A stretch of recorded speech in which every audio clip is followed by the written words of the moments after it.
If you take a daily prescription and you are planning a cruise this year, there are a handful of rules that have quietly gotten stricter, and most of them will not be explained to you at the terminal. They will be explained to you after something has already gone wrong. I want to walk you through exactly what has changed, what has not changed, and what you actually need to do before you ever step onto the gangway. Let us start with the airport, because for most of you that is the first checkpoint, not the ship. The familiar rule at TSA security is what officers call 311, liquids in containers of 3.4 ounces or less, all fitting into a single quart-sized bag. That rule has not gone away. But medication has always operated under a separate set of rules, and that separation is where most confusion happens. Prescription and over-the-counter liquid medications are exempt from that 3.4-ounce limit entirely. Insulin, liquid antibiotics, eye drops, dialysis solution, and similar items can travel in your carry-on in whatever quantity your trip reasonably requires. The only requirement on your end is that you declare them to the officer at the checkpoint before screening begins, and that you keep them accessible rather than buried at the bottom of your bag. TSA does not legally require you to show a prescription label to carry liquid medication through security. But officers will tell you plainly that a medication in its original, pharmacy-labeled container moves through screening with almost no friction, while an unlabeled bottle or a daily pill organizer full of loose liquid can trigger extra screening, additional testing, or questions you did not expect to answer in a security line. Here is the psychology behind why this catches people off guard. You have organized your medications at home for years. You know what is in each compartment. So when a screening officer asks you to identify a substance in an unmarked container, it feels like an unreasonable request, because to you the answer is obvious. To the officer, it is not obvious at all, and that gap in perspective is what slows people down at exactly the moment they are trying to get to their gate. Now, once you are past airport security and headed toward the ship itself, a different layer of rules applies, and this is the one most cruise lines do not advertise clearly. Carnival, Royal Caribbean, and most major lines require that all medications travel in your carry-on luggage, not your checked bag, so that you have access to them even if your suitcase is delayed getting to your stateroom. Beyond that, the specific guidance varies by line. Carnival has said publicly that medication does not have to remain in its original bottle, and that a daily pill planner is acceptable as long as you can identify what you are carrying if asked. Royal Caribbean and Celebrity lean the other way, recommending, and in Celebrity's case at times describing as required, that medications stay in their original, pharmacy-labeled packaging. Since the wording is inconsistent even within a single cruise line's own materials, the safest approach is to treat original packaging as the expectation, and to carry photographs of the labels and a written list of every medication and dosage as a backup, in case a bottle is lost or a label wears off during the trip. For anything classified as a controlled substance, this is where the real risk sits, and it has nothing to do with the cruise line. It has to do with the countries your ship visits. A prescription that is completely legal in the United States, Canada, the United Kingdom, France, or Germany can be treated as a criminal offense in a port you visit for a single afternoon.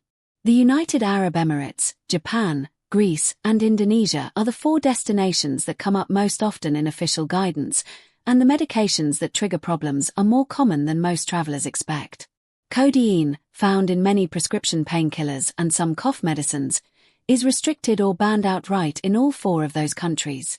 Japan requires a formal import certificate, called a Yakkan Shomei, for codeine, morphine, and similar opioid medications, and that certificate has to be arranged at least 2 weeks before you travel, not at the port. The UAE requires its own advance permit for the same category of drugs, issued through its embassy, and possession without that paperwork has led to arrest, not just confiscation. Pseudoephedrine, the active ingredient in common decongestants like Sudift, is banned in Japan because of its use in manufacturing methamphetamine, and the same restriction applies in South Korea. Diphenhydramine, the ingredient in Benadryl, is restricted in Japan and Zambia. ADHD medications such as Adderall and Ritalin are classified as controlled substances requiring prior approval in the UAE, Japan, Singapore, and South Korea. None of this shows up as a warning sign at check-in, and travel agents frequently do not mention it, because it falls outside what the cruise line itself controls. Here is the comparison that matters. A traveler who calls their doctor 6 weeks before departure gets a letter describing their condition and medications, and checks the entry requirements for every port on the itinerary, spends perhaps 20 or 30 minutes on the phone and a small fee for the letter. A traveler who assumes their prescription bottle will speak for itself risks having medication confiscated at a port stop, with no ship's doctor obligated to replace it, since ships carry only a limited supply of narcotics reserved for on-board emergencies, not to replace lost personal prescriptions.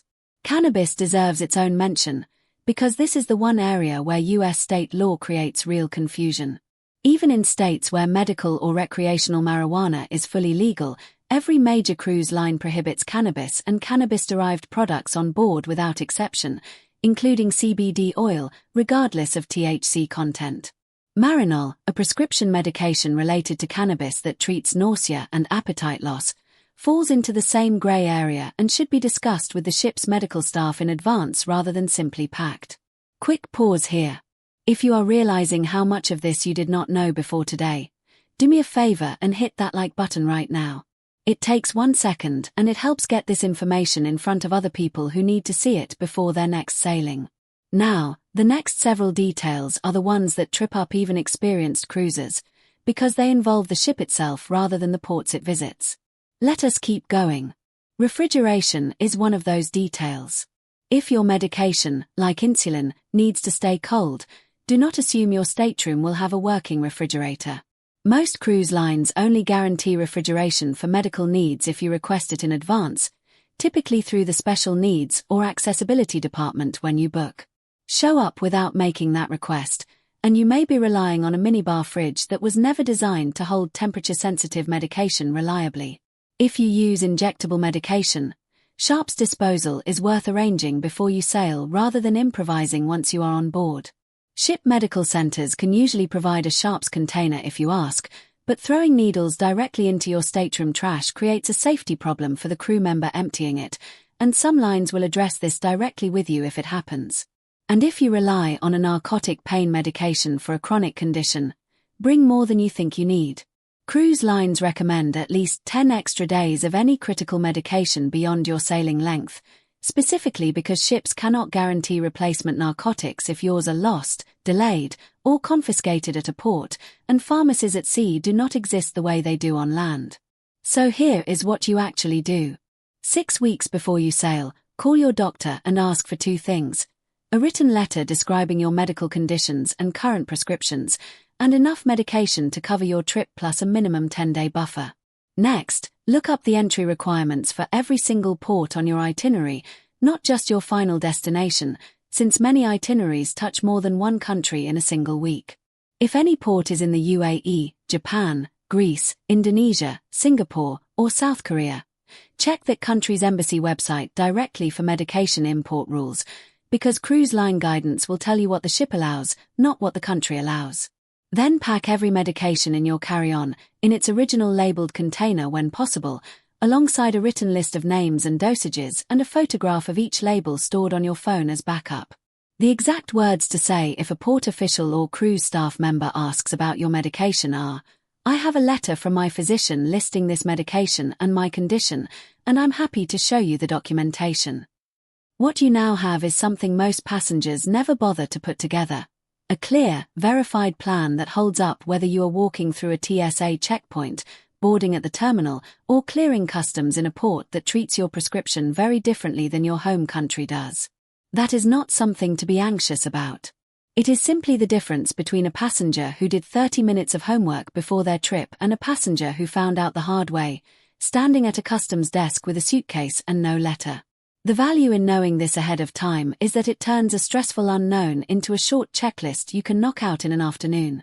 If you found this useful, the next thing worth understanding is what actually happens in the ship's medical center if you do get sick at sea, including what it costs and what your travel insurance will and will not cover, because that gap catches even more people off guard than the medication rules do.